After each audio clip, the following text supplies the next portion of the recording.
menjelaskan mengenai materi perekonomian Indonesia dan kegiatan ekonomi yang ditugaskan oleh dosen pengampu kami, yaitu Ibu Lesmaria Agnes Sinaga, MPD.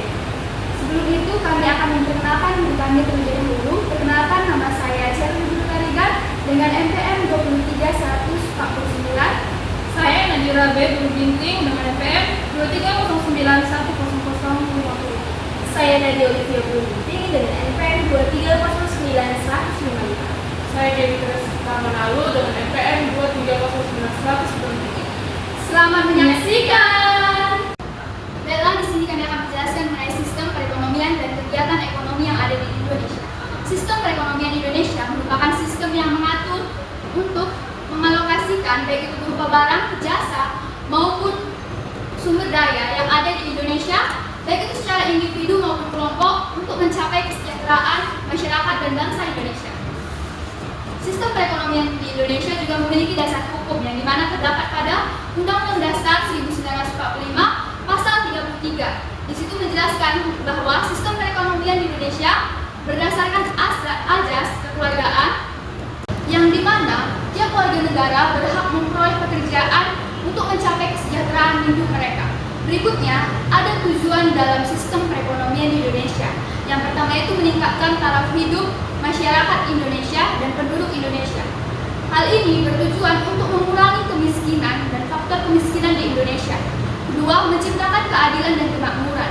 Dengan adanya sistem perekonomian Indonesia, maka akan terciptanya keadilan dan kemakmuran. Selanjutnya ada meningkatkan kapasitas produksi, yang dimana dari setiap warga negara yang berhak memperoleh pekerjaan, maka produksi di Indonesia akan meningkat.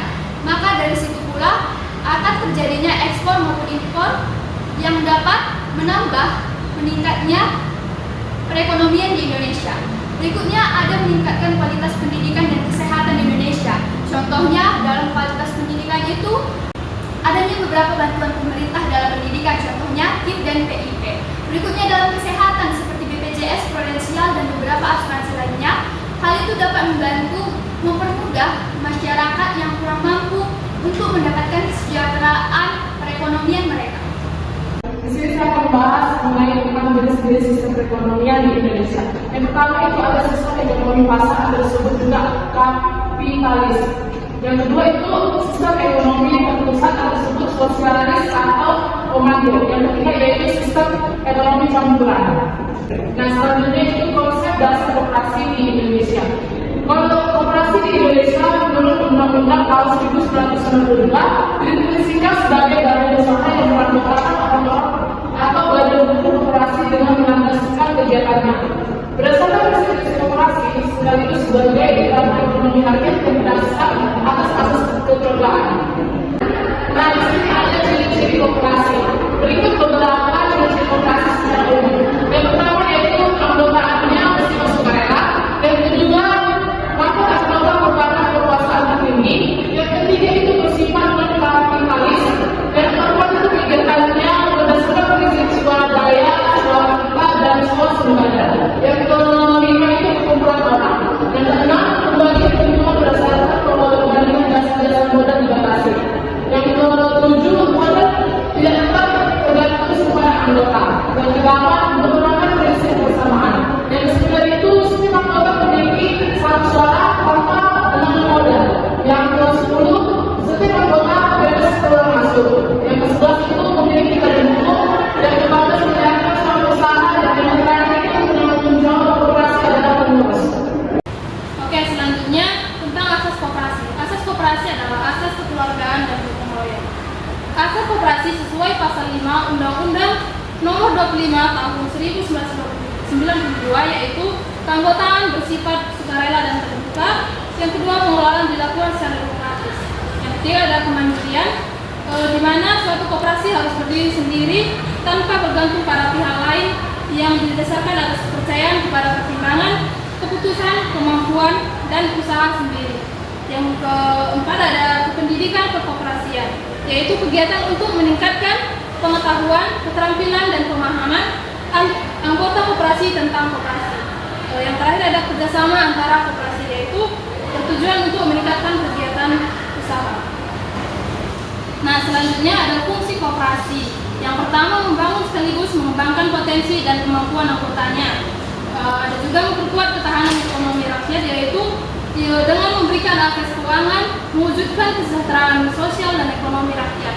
Nah, yang terakhir, mewujudkan dan mengembangkan perekonomian nasional. Nah, selanjutnya ada peran koperasi. Peran koperasi yang pertama untuk menyejahterakan rakyat Indonesia dan untuk mewujudkan pendapatan rakyat Indonesia secara lebih adil dan merata. Nah, selanjutnya kegiatan ekonomi. Definisi kegiatan ekonomi yaitu sebagai upaya manusia untuk memenuhi kebutuhan hidup. Ada 3 jenis kegiatan ekonomi utama, yaitu konsumsi, produksi, dan distribusi. Ya, selanjutnya saya akan menjelaskan tentang kegiatan konsumsi. Nah, pengertian konsumsi. Konsumsi itu adalah kegiatan menggunakan barang dan jasa untuk memenuhi kebutuhan.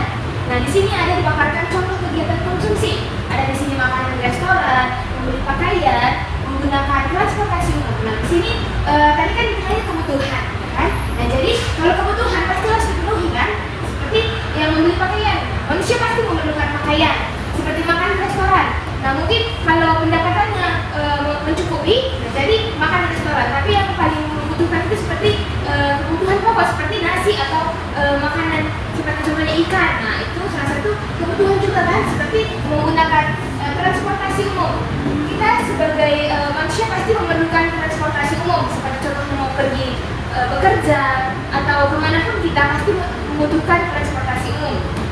Selanjutnya, pelaku kegiatan konsumsi. Pelaku kegiatan konsumsi itu seperti rumah tangga, seperti menggunakan barang dan jasa untuk kebutuhan sehari-hari, pemerintahan, memilih barang dan jasa untuk pelayanan publik, seperti pendidikan dan kesehatan. Selanjutnya, perusahaan menggunakan bahan baku dan jasa untuk kegiatan produksi. Selanjutnya, kegiatan produksi. Sini sudah dipaparkan pengertian kegiatan produksi. Nah, produksi adalah kegiatan menciptakan barang atau jasa untuk memenuhi kebutuhan konsumen. Contohnya, kegiatan produksi itu seperti membuat produk makanan, memproduksi pakaian, menyediakan layanan kesehatan. Pelaku kegiatan produksi itu seperti perusahaan menciptakan barang atau jasa untuk memperjualkan beli. Terus yang selanjutnya, industri. Terus pabrik yang mengelola bahan mentah menjadi barang jadi. Selanjutnya UMKM yang artinya usaha mikro kecil-kecilan dan menengah seperti rumah makan kecil-kecilan atau warung seperti sejenis itu. Nah, di sini usaha kecil yang berkontribusi dalam produk barang skala kecil atau lokasi. Nah, selanjutnya kegiatan distribusi. Di sini ada pengertian tentang kegiatan distribusi, yaitu kegiatan menyalur barang atau jasa dari produsen ke konsumen. Nah, contohnya kegiatan distribusi itu seperti pengiriman produk melalui jasa ekspedisi, penjualan di toko atau pasar, retail online. Nah, pelaku kegiatan distribusi itu seperti pedagang, penjual barang secara langsung ke konsumen, distributor, atau agen dan grosir.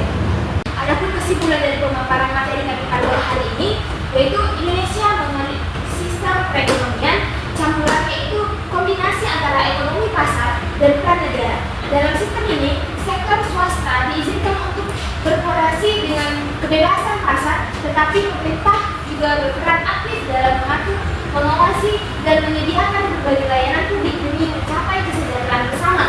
Pemerintah bertugas menjaga stabilitas ekonomi, mengurangi kesenjangan sosial, dan melindungi kepentingan masyarakat. Sekian pemaparan materi dari kelompok kami. Akhir kata kami ucapkan terima kasih. Bye-bye.